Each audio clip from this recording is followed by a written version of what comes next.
जिसका बेटा, जिसका बच्चा मंद बुद्धि हो, विवेक काम नहीं कर रहा हो, बुद्धि काम नहीं कर रही, चित्त काम नहीं कर रहा, बहुत चिड़चिड़ा, बहुत उचिष्ट, विवेक काम नहीं कर रहा, बुद्धि काम नहीं कर रही।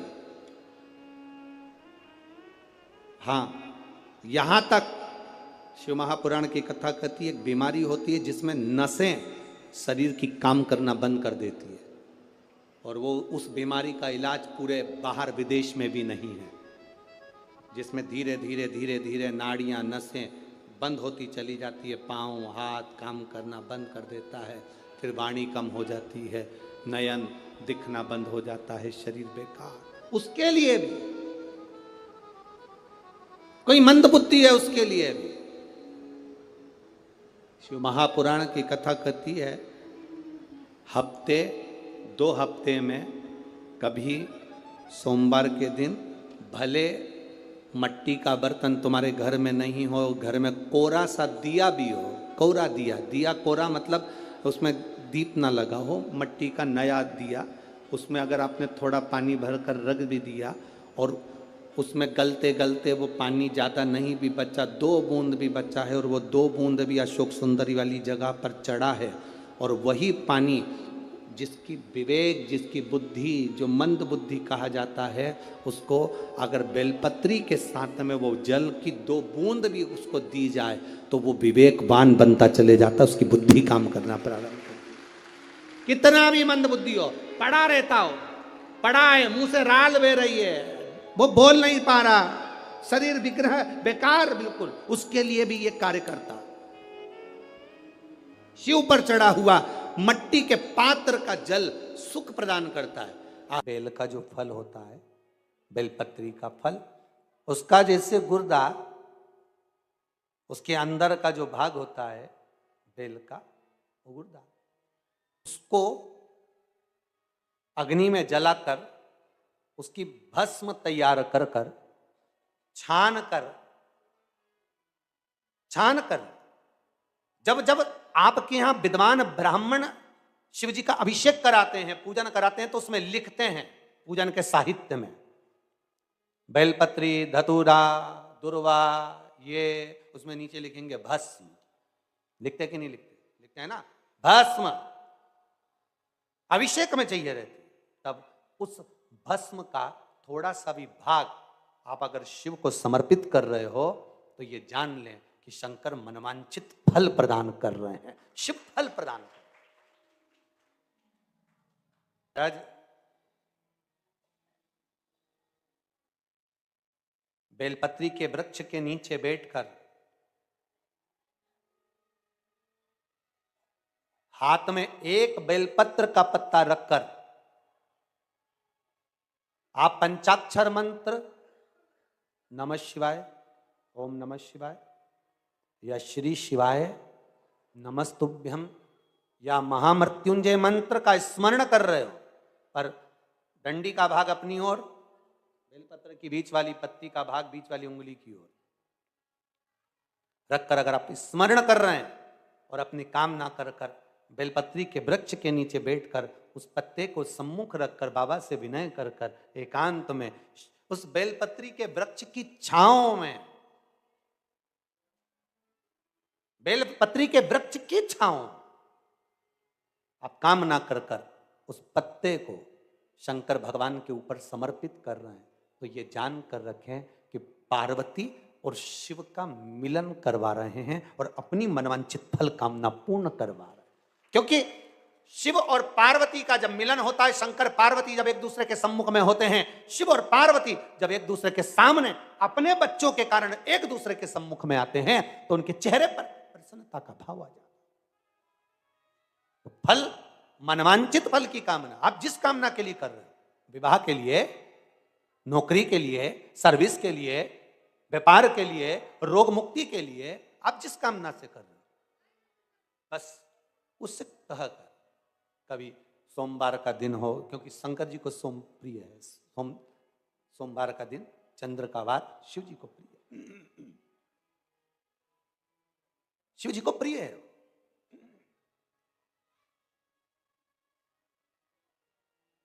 किसी ने पूछा गुरुजी शिव जी की प्रियता चंद्र में? हाँ, क्योंकि चंद्र शीतल है, शंकर भगवान के कंठ पर विष है, शीतलता का भाव अच्छा लगता है। शंकर भगवान को इसलिए कहते भोले, भोले को भोला पसंद है। आप जितने भोले रहेंगे, दुनिया के लोग भले आपको मूर्ख कहें, पगला कहें, भोला कहें, पर आप शंकर के प्रिय हो। ज्यादा हमें चतुर नहीं बनना। क्या करें चतुर बन के? प्रियता है।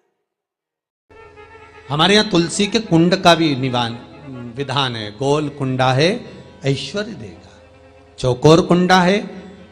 आप लोग कई बार देखे होंगे किसी किसी के यहाँ चौकोर तुलसी का क्यारा होता है, कुंडा होता है, वो वंश बढ़ाता है। षडाकृति का है, वो धन देता है, संपदा देता है। दोष हमारा है, हम तुलसी के कुंडे के नीचे शंकर जी को रख देते हैं। क्यों? कि यहीं तुलसी जी को पानी चढ़ाएंगे, यहीं शंकर जी को चढ़ा देंगे। दोष है। तुलसी के कुंड के नीचे हम सर्पदेव को रख देते हैं, नाग देवता रख देते हैं, पानी चढ़ाएंगे, पात्री रख देते हैं। नहीं, दोष।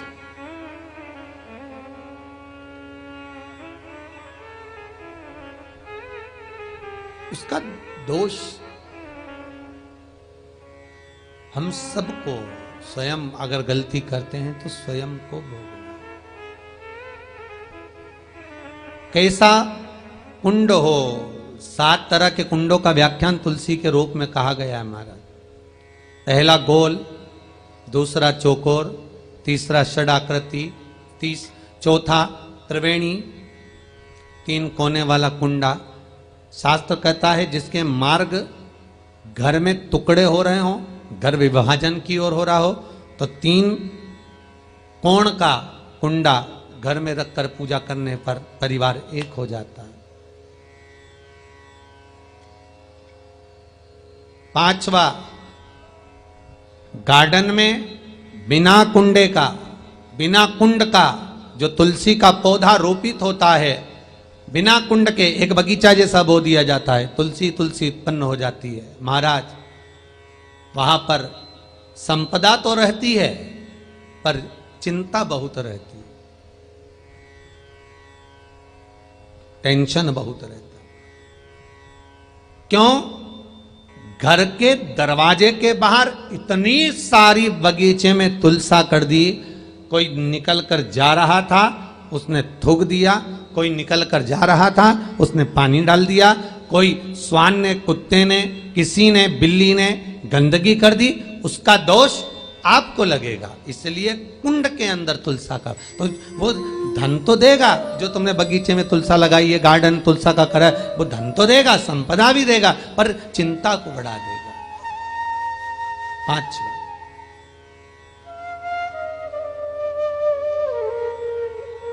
महाराज। 6, तुलसी के कुंड को 3 धार पर लटका कर रखना। कई जगह पर आपने देखा होगा तुलसी का जो कुंडा होता है, उसको 3 जो तार होते हैं, 3 जो चेन होती है, उस पे लटकाया जाता है। महाराज, विष्णु पुराण उसका भी व्याख्यान करती है। महाराज, वहां व्यक्ति के कार्य उन्नति की सीढ़ी की ओर बढ़ जाते हैं। जैसे भोजन की थाली लग गई, भोजन तैयार हो गया, बस खाने बैठे हो और थाली खसक गई, समझ लेना कि तुलसी को अधर पर लटका कर रखा है। इसलिए कार्य तो हो रहे हैं, बनने वाले हैं। 4 दिन बाद ये काम होने वाला है, 8 दिन बाद ये काम होने वाला है। लग रहा है कि इसमें इतना फल मिलेगा, लग रहा है इस व्यापार को करेंगे तो इतना फायदा हो जाएगा। सब कुछ करा, लाखों रुपए लगा भी दिए, थाली मालूम पड़े खसक गई, अधर लटका है तुलसी। 7 क्रम है तुलसी के, ये 6ठा क्रम बताया। तुलसी का 7वां क्रम,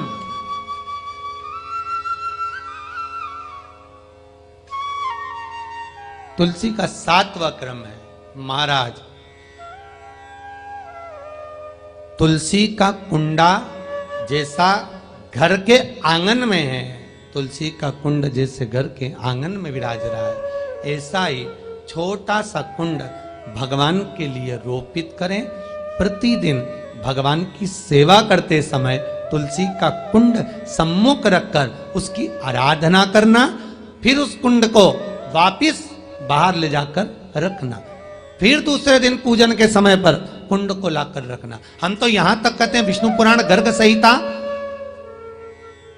कल्याण का तुलसी अंक यहां तक वर्णन करता है कि आप पूरे साल ये नहीं कर सकते भगवान के सामने तुलसी का छोटा कुंड, चौकोर वाला, गोल नहीं, चौकोर कुंड लाकर भगवान के सामने रखकर छोटा सा कुंड का पूजन कर कर भगवान के साथ उस कुंड को वापस बाहर विराजमान करें, फिर कल लेकर आए, फिर विराजमान करें। आप पूरे साल नहीं कर सकते तो 1 महीना कर। भगवान के 2 तरह के भक्त होते हैं।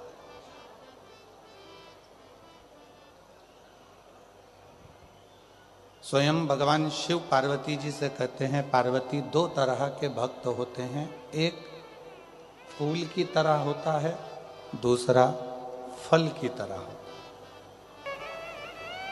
एक फूल की तरह, एक फल की तरह। भगवान शंकर का जो भक्त होता है वो 2 तरह का होता है। जैसे वृक्ष है उसमें फूल भी आया और फल भी आया, उसमें फूल भी लग रहा है, फल भी लग रहा है।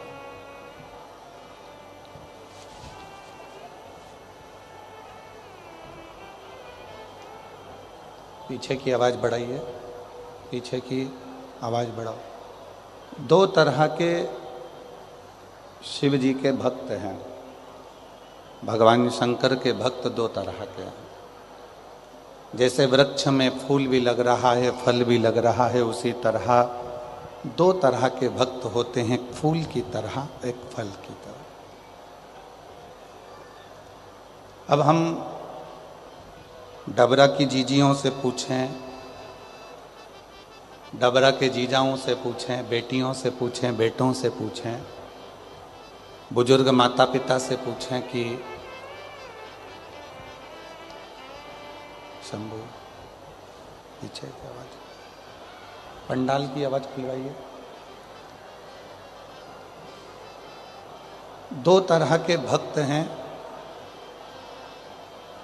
डबरा की जीजियां, डबरा के जीजा, डबरा की मेरी बेटियां, बेटा, मेरे बुजुर्ग माँ बाप। एक बात बताएं कि भंवरा फूल पर आता है कि फल पर आता है? जम के बोलो जरा।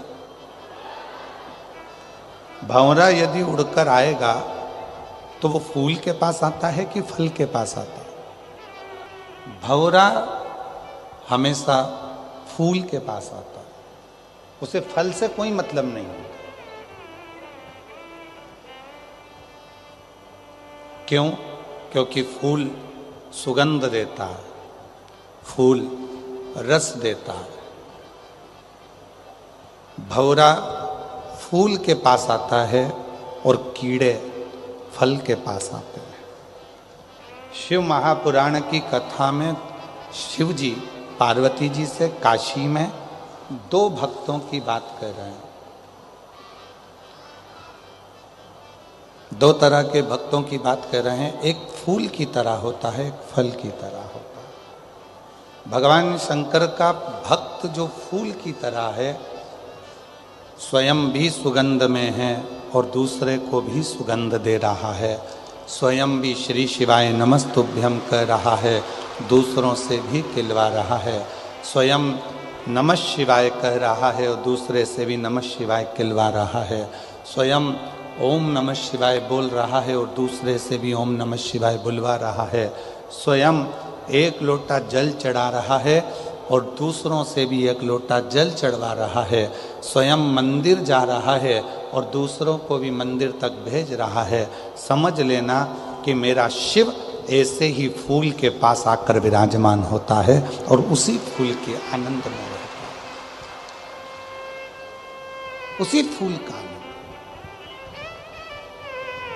और जितनी मेरी डबरा की जीजियां बैठी हैं, जितने मेरे डबरावासी जीजा जी बैठे हैं, जितनी मेरी बेटियां, बेटा, मेरे बुजुर्ग माँ बाप जितने बैठे हैं, आपकी शिव भक्ति बता रही है। शिव तत्व की प्राप्ति के लिए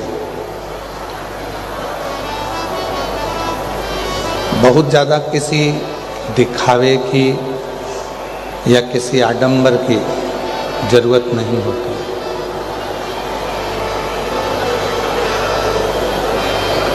शिव महापुराण की कथा कहती है कि हम जिस मंदिर में भगवान शंकर को रिझाने के लिए, जिस शिवालय में भगवान शिव को मनाने के लिए जाते हैं,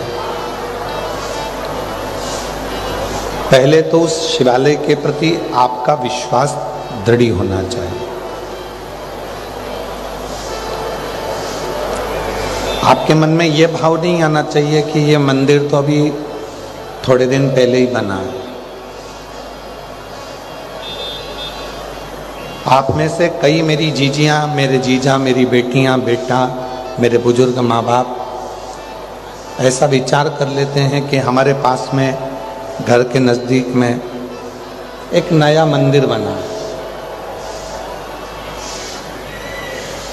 तो उसके मन में यह आ जाता है कि यह नया मंदिर है, वो पुराना मंदिर है।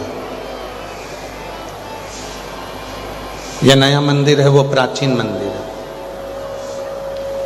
पर शिव महापुराण की कथा तो कहती है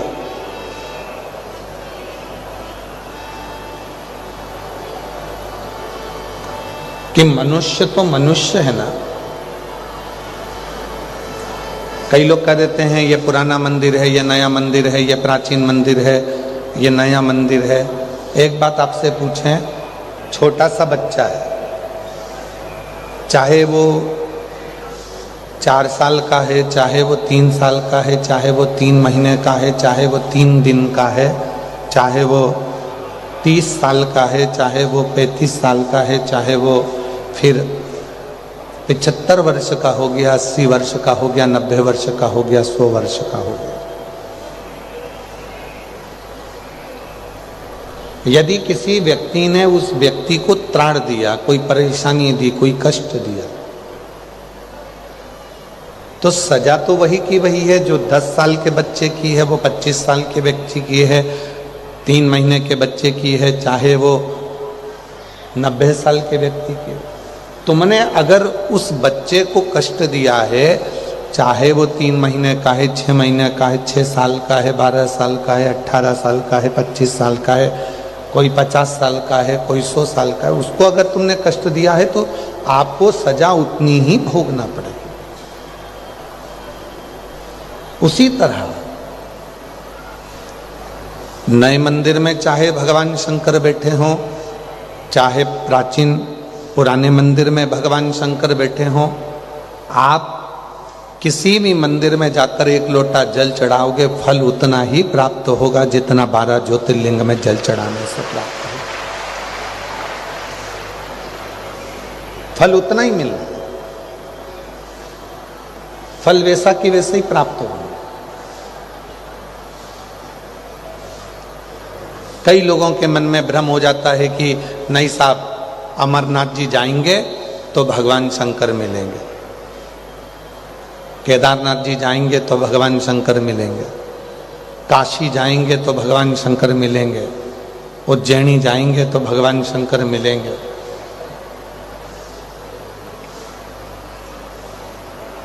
मिलेंगे शब्द क्या है? मतलब अभी भी आपके अंदर ये भाव है कि भगवान मिलेंगे। और शिव महापुराण की कथा कहती है कि कंकर कंकर में शंकर है, उसको मिलने की देरी नहीं होती, बस हृदय में उसके प्रति ज्योत और विश्वास जगाइए, वो आपके भीतर प्रकट हो जाए। हम परमात्मा को कहाँ ढूंढ रहे हैं? मंदिरों में। हम परमात्मा को कहाँ ढूंढ रहे हैं? तीर्थों में। पर परमात्मा तो हमारे हृदय में, हमारे घरों में नित्य निवास करता है। एक हमारे सनातन धर्म में एक बात कही जाती है, पति परमेश्वर। बोलो सही है कि गलत है? बोलते कि नहीं बोलते? पति परमेश्वर।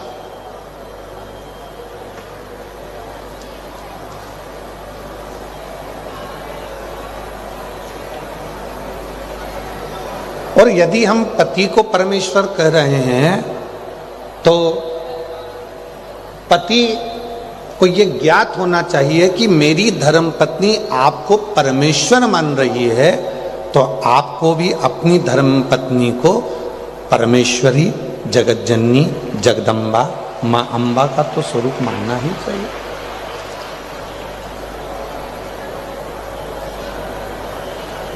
शिव पुराण कहती है अगर घर के बुजुर्ग को हम कहते हैं ये हमारे माता पिता, ये भगवान का स्वरूप है, तो घर में रहने वाली बहू और बेटे भी तो भगवान का स्वरूप है।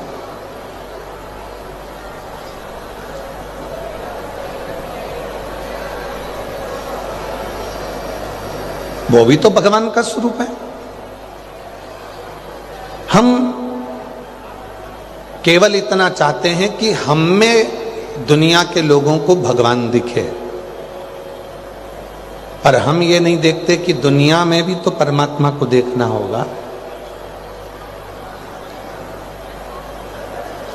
तुझ में राम, मुझ में राम, सब में राम समाया है, और जित देखो उत राम की माया है। जहां देखो राम की ही माया मिलेगी। जिस जगह पर देखोगे वहां राम की ही माया प्राप्त हो। हर जगह पे वो परमात्मा ही मिलेगा। शिव कहाँ नहीं है?